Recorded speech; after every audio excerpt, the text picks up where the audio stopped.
Hi everyone, my name is Michael Tierney. I'm 27 and I'm from County Offaly, and it's a pleasure to be sharing my testimony with you today. Testimonies can take many different forms. For some, their journey into faith is more gradual and steady. For others, it begins suddenly, and for others still, it is kick-started after years of wandering. I would put myself in this latter category. My faith journey was a little like the road to Damascus.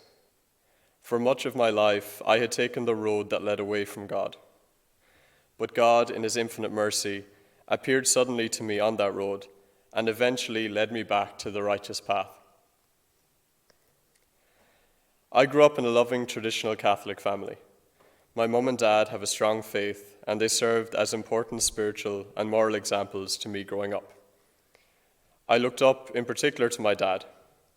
To me, he is like St. Joseph, steadfast, loyal, hardworking, and with a simple but anchored faith, a model of Christian manhood and fatherhood.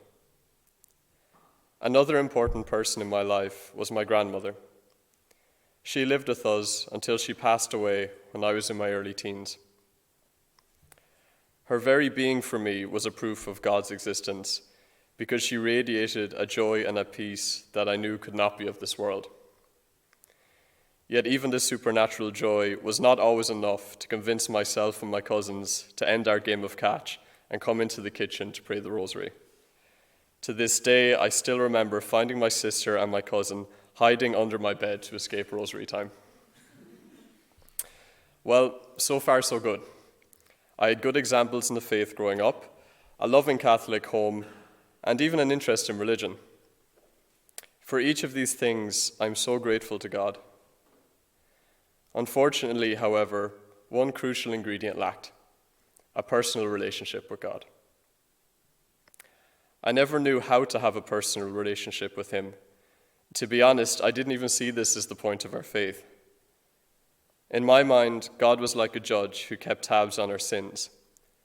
The point of life seemed to be not getting on his wrong side, in the hope that someday we could make it into heaven. I never understood the centrality of love to the Christian life, or that Jesus actually wanted to be my friend. During my time in secondary school, I started on the road that led away from God. At this time, I was living life as a clandestine or a hidden Catholic. I was fairly happy to be Catholic, but I was afraid my peers would find out about it. I hid my faith under a bushel, and the more I continued to do this, the weaker the light grew. In my teenage years, it felt as if the world had come crashing in. Social media was booming, an unhealthy drink culture emerged among my friends, and other new temptations appeared. Like other teens, I also started thinking about what I wanted from life and set out planning the kind of life I wanted to have. So on the one hand, I was being more drawn into a sinful lifestyle, and on the other, I was becoming more self-reliant and seeing my life as apart from God. Both of these temptations led me on the road away from faith and goodness. When I left secondary school, I went straight into university. It was a wonderful transition for me. I was now able to study the subjects I was passionate about. I was meeting lots of interesting new people, and I had 24/7 access to good coffee. But despite enjoying many of these things, good in themselves, my faith was on a slippery slope.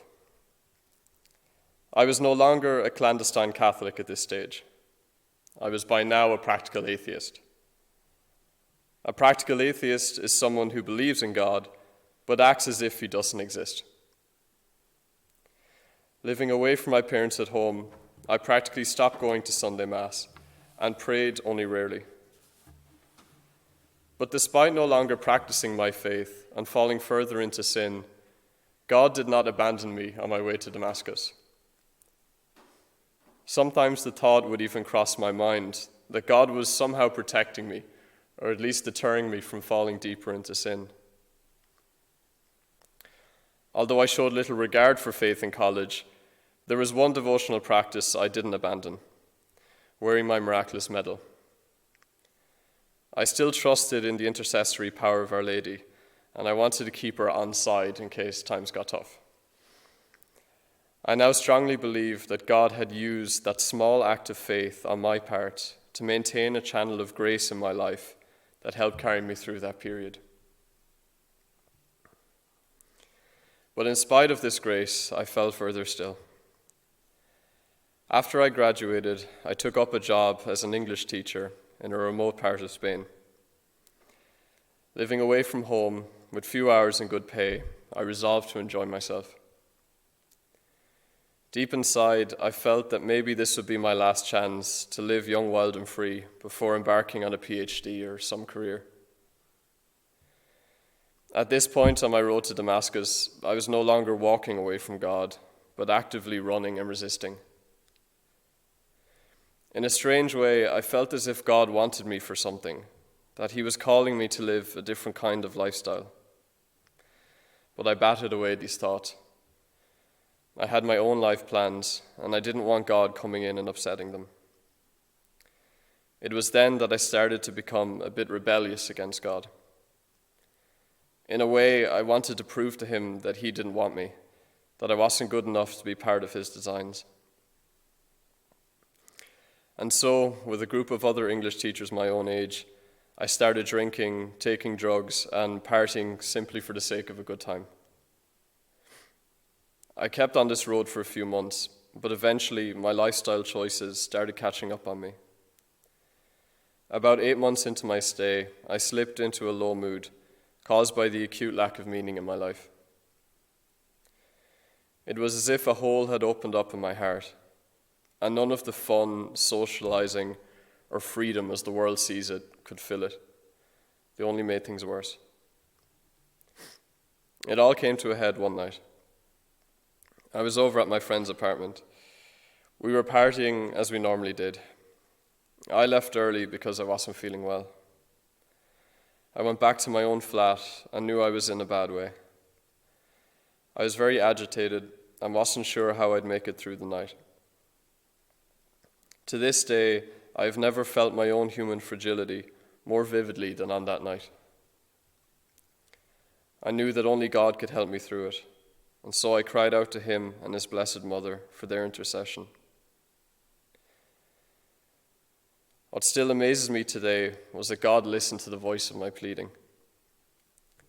Sleep came upon me, and I managed to get through the night and the days that followed, despite feeling very raw. This moment was not as dramatic as St. Paul's encounter with the Lord on the way to Damascus, but God knew exactly what I needed in that moment, and I certainly felt His presence. After that night, it was like something had switched on internally. I knew things were going to be, or that they had to be different from then on. And it was then that I turned my gaze towards Damascus. The road was still bumpy and a bit windy, but my feet were firmly on it, and I had God's grace to guide my steps. That road led me through another 2 years in uni and further into my faith. I picked up reciting the rosary on the way, re-attending Sunday Mass, and saying daily prayers. God also introduced me to people on the road, fellow travelers who pointed me in the right direction. And one of the big stopping points for me on my journey so far has been Holy Family Mission. 2 years in Holy Family has been a blessing to me. It has provided me with many new friends and a space for me to grow and mature in my faith. In a way, it's like living in a greenhouse. Here, seeds are planted. They're fed and watered, often pruned, and in due season, they're strong enough to bear fruit. I am grateful for the fuel and nourishment I have received here for the journey ahead, and I thank you all very much for supporting the mission of Holy Family. Thank you for listening to my testimony, and know that I will be keeping you all in my prayers. May God bless you on your journey.